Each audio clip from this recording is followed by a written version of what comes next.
നമസ്കാരം. നിത്യജ്യോതിഷത്തിലേക്ക് എല്ലാ മാന്യ പ്രേക്ഷകർക്കും സ്വാഗതം.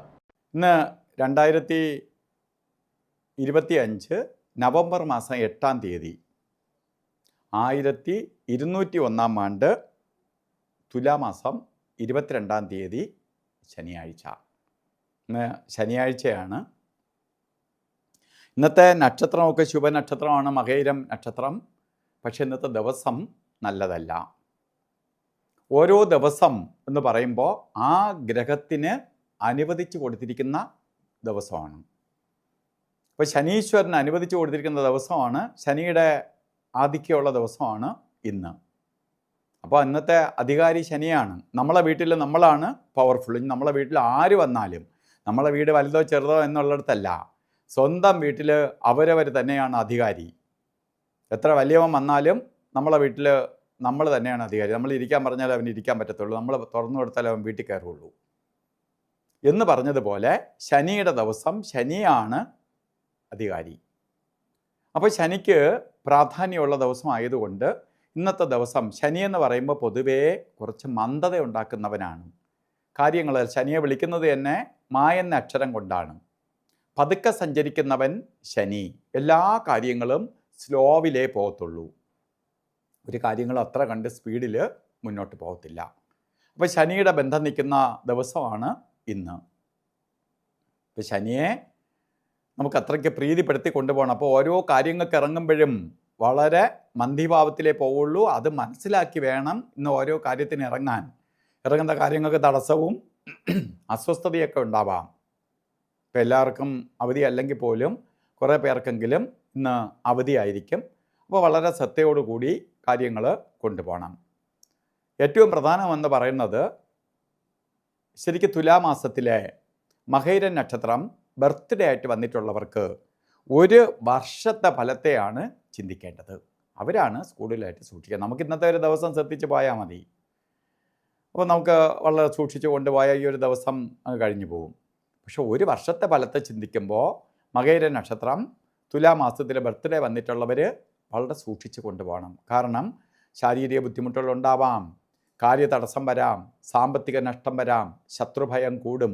ഇങ്ങനെ പലതരത്തിലുള്ള ശാരീരിക, മാനസിക, സാമ്പത്തികമായിട്ടുള്ള പ്രശ്നങ്ങളെ നേരിടാനിടയുള്ള ഒരു വർഷമായതുകൊണ്ട് നിങ്ങൾ ഈ കാര്യങ്ങളിലെല്ലാം സൂക്ഷിക്കണം.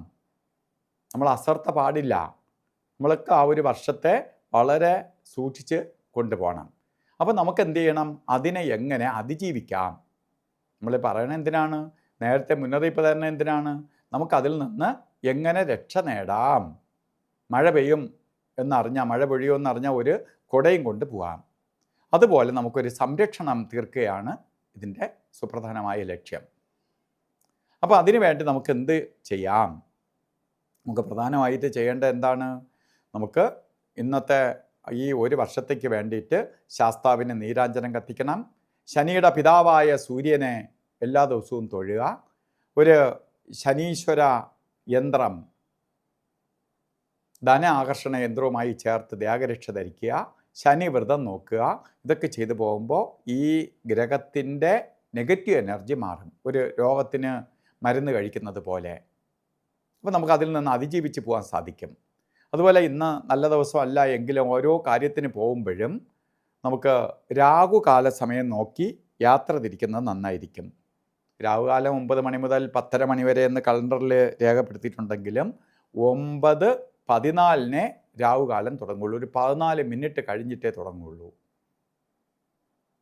അത് 10:30 മണിക്ക് തീരൂല. 10:41 രാഹുകാലം തീരുള്ളൂ. അപ്പോൾ ഈ ഒരു സമയം ശ്രദ്ധിച്ചു. നമ്മളിപ്പോൾ 9 മണിക്ക് തുടങ്ങി എന്ന് വിചാരിച്ചിരിക്കും. 9:14 തുടങ്ങുള്ളൂ. അപ്പോൾ 14 മിനിറ്റ് കഴിഞ്ഞിട്ടേ തുടങ്ങി. അതുകൊണ്ട് 10:30 തീർന്നു എന്ന് പറഞ്ഞിട്ട് ഒരു കാര്യത്തിന് ഇറങ്ങുമ്പോൾ അത് രാഹുകാലത്തിനായിരിക്കും. അതുകൊണ്ടാണ് ആ സമയം നോക്കി ഓരോ ശുഭകാര്യങ്ങൾക്ക് ഇറങ്ങണം. യാത്രയ്ക്ക് മാത്രം മതി. ഒരു കാര്യത്തിനും എടുക്കാൻ പറ്റാത്ത 2 സമയങ്ങളാണ് യമകണ്ഠകാല സമയവും ഗുളികകാല സമയവും. അതിൽ ഇന്ന് ഗുളികൻ്റെ ബന്ധം വരുന്ന സമയം 6:20 തൊട്ട് 7:47 വരെയും, യമകണ്ഠകാല സമയം വരുന്നത് 1:35 തൊട്ട് 3:02 വരെയും. ഈ സമയം ഒരു ശുഭകാര്യങ്ങൾക്കും എടുക്കരുത്. അതുപോലെ തന്നെ ഇന്ന് നമുക്ക് ചില കാര്യങ്ങൾ ചെയ്തേ തീരുള്ളൂ എന്ന അവസ്ഥ വരും. നമുക്ക് ഇന്നത്തെ ദിവസം കൊള്ളൂല എങ്കിൽ പോലും ചില സുപ്രധാനമായ തീരുമാനങ്ങൾ ചില ദിവസങ്ങളിൽ എടുക്കേണ്ടി വരും. കാരണം നമ്മൾ ചിലപ്പോൾ ഒരു ഡോക്യുമെൻറ്റിൽ ഒപ്പിടേണ്ടി വരിക, അല്ലെങ്കിൽ മറ്റെന്തെങ്കിലും ഇന്ന് തന്നെ ഒരു ആപ്ലിക്കേഷൻ കൊടുക്കേണ്ടി വരിക. ഇങ്ങനെയൊക്കെ വരുന്ന ഒരു സാഹചര്യം വരികയാണെങ്കിൽ നമുക്ക് അഭിജിത്ത് മുഹൂർത്തത്തിന് പ്രാധാന്യം കൊടുക്കണം. മുഹൂർത്തങ്ങളുടെ രാജാവാണ് അഭിജിത്ത്. അപ്പോൾ ഈ സമയം നമുക്ക് എടുക്കാം, കുറേ ദോഷഭാവങ്ങളെ മാറ്റിത്തരും. അപ്പോൾ അഭിജിത്ത് മുഹൂർത്ത സമയം വരുന്നത് 11:44 തൊട്ട് 12:32 വരെ ഉള്ളതിൽ ഇടയ്ക്കൊരു 4 മിനിറ്റ് നേരം, അതായത് 12:04 തൊട്ട് 12:10 വരെ വരുന്ന സമയം ഒരു ശുഭകാര്യങ്ങൾക്കും എടുക്കരുത്. അപ്പോൾ ഇന്നത്തെ ദിവസം ഓരോ കാര്യത്തിന് പോകുമ്പോഴും വസ്ത്രധാരണത്തിൽ ശ്രദ്ധിക്കണം. ശനീശ്വരൻ്റെ ദിവസമായതുകൊണ്ട് അദ്ദേഹത്തിന് ഇഷ്ടമുള്ള, അദ്ദേഹത്തിന് ആധിക്യമുള്ള കളർ ധരിച്ചുകൊണ്ട് പോകുമ്പോൾ അതിൽ നിന്ന് നമുക്ക് പോസിറ്റീവ് എനർജി അല്ലെങ്കിൽ ശനിയുടെ അനുഗ്രഹം ലഭിക്കും. അപ്പോൾ കറുത്ത വസ്ത്രമോ നീല വസ്ത്രമോ മങ്ങിയ കളറുകളോ നിങ്ങൾ വസ്ത്രധാരണത്തിൽ ഉൾപ്പെടുത്തുക. അപ്പോൾ ഇന്നത്തെ ദിവസം എല്ലാവർക്കും നല്ലത് വരട്ടെ എന്ന് പ്രാർത്ഥിച്ചുകൊണ്ട് നിർത്തുന്നു. നന്ദി, നമസ്കാരം.